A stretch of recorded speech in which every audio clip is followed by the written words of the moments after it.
City vision ప్రేక్షకులకు నమస్కారం. నేడు మాఘపురాణం 2వ అధ్యాయంలో చెప్పబడిన గాథను తెలుసుకుందాం.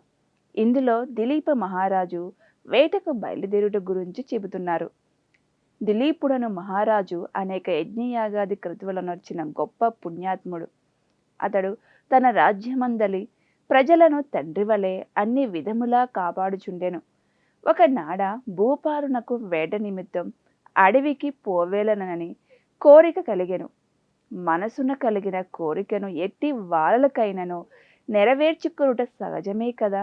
ఆ విధంగానే దిలీప మహారాజు వేటకు పోవ నిశ్చయించి వేటకు కావలసిన సమస్త వస్తువులను సిద్ధం చేసి వేట దుస్తులు ధరించి సైన్య సమేతుడై వెడలెను. దిలీపుడు వేటకు వెళ్ళిన అడవి క్రూర మృగములతో నిండియున్నది. ఆ క్రూర జంతువులు సమీపమందున్న గ్రామములపై పడి పశువులను మనుష్యులను చంపి నానా బీభత్సములు చేయుచున్నవి. దిలీపుడు అడవిలో మాటు వేసి మృగములను చంపుచుండెను. తన పరివారము కూడా మృగములను మట్టు పెట్టుచుండిరి. ఇలా కొన్ని రోజుల వరకు అడవియందు ఉండి అనేక క్రూర జంతువులను చంపిరి. ఒకనాడొక మృగంపై బాణం వేసెను. ఆ బాణాన్ని తప్పించుకొని ఆ మృగం పారిపోయెను. దిలీపుడు పట్టు విడవక దాని వెంట పరిగెత్తెను. ముందు మృగం, వెనుక దిలీపుడు. అతని వెనుక పరివారము పరిగెడుచుండగా ఆ మృగం ఒక కీకారణ్యమున ప్రవేశించెను. అప్పటికి దిలీపుడు అలసిపోయినందున దాహంచే నాలుక ఎండిపోతున్నది. నీటి కొరకు పరివారమంతా వెదుకుచుండిరి. అదృష్టం కొలది ఆ సమీపంలో ఒక సరస్సు కనిపించినది. దానిని చూచి సంతోషపడి దిలీపుడు సరస్సును సమీపించెను. ఆ సరస్సు అంతులేని తామర పువ్వులతో నిండి అతి మనోహరముగా నుండెను. దిలీపుడు అతని పరివారము తృప్తిదీర నీరు త్రాగిరి. గట్టుపైన ఉన్న వటవృక్షం క్రింద అలసట తీర్చుకొనుచుండగా దిలీపుడు వేటలో చెల్లాచెదురుగా తరిమివేసిన పులులు, సింహాలు, అడవి పందులు మొదలగు జంతువులు కూడా ఆ సరస్సు వద్దకే వచ్చి చేరినవి. దిలీపుడు అతని పరివారము వాటిని చూచి గురిపెట్టి బాణములను వేసి చంపిరి.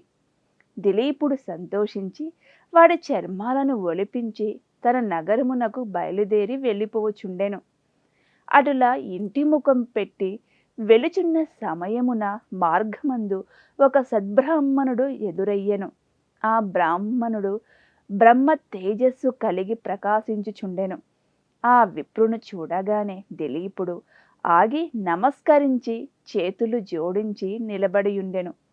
ఆ బ్రాహ్మణుడు క్షణమాగి ఆ రాజును గాంచి ఇతని ముఖవర్చస్సు చూడగా గుణవంతుని వలె నున్నాడు, ఇతనికేదైనా ఉపకారము చేయుట మంచిది అని మనస్సులో తలచి, మహారాజా, శుభకరమైన ఈ మాఘమాసంలో సరస్సు దగ్గరలో ఉన్నను అందులో స్నానం చేయకుండా ఇంటికి పోవచ్చున్నావేమి? మాఘమాస మహత్యం నీకు తెలియదా అని ప్రశ్నించెను. ఆ బ్రాహ్మణుని మాటలకు దిలీపుడు ఆశ్చర్యపడి ఆ వృద్ధ బ్రాహ్మణుని చూచి, విప్రోత్తమ, అటుల ప్రశ్నించారేమిటి అని ఆశ్చర్యంతో పలికెను. పరమ పావనమైన మాఘమాసం కదా అని జ్ఞాపకం చేయుచుంటినని బ్రాహ్మణుడు పలికెను. చిత్తము స్వామి, నాకు గుర్తులేదు. రాజప్రసాదమున నున్న పురోహితులు చెప్పియుందురు. నేను మృగయ వినోదినై వచ్చి అడవిలో కొద్ది దినములుండుట వలన నాకు ఆ విషయము జ్ఞప్తి లేదు. కావున మాఘమాస మహత్యము నెరింగంప వలసినదిగా ప్రార్థించుచున్నానని దిలీపుడు వేడుకొనెను. ఆ బ్రాహ్మణుడు దిలీపును దీవించి, రాజా, సూర్యవంశపు గురువైన వశిష్ఠుల వారు అప్పుడప్పుడు మీ కడకు వచ్చుచుండును గదా. అతని వలన మాఘమాస మహత్యమును గురించి తెలుసుకొనుము. ఆ మహామునికి తెలియనిది ఏదియూ లేదు గాన అటుల చేయుము అని చెప్పి బ్రాహ్మణుడు తన దారిని తాను పోయెను. దిలీపుడు వశిష్ఠుని కడుగుబోవుట గురించి ఈ విధంగా చెబుతున్నారు. దిలీపుడు తన పరివారంతో నగరము చేరెను. పదే పదే బ్రాహ్మణుని మాటలు జ్ఞప్తికి తెచ్చుకొని ఎటులను ఆ రాత్రి గడిపెను.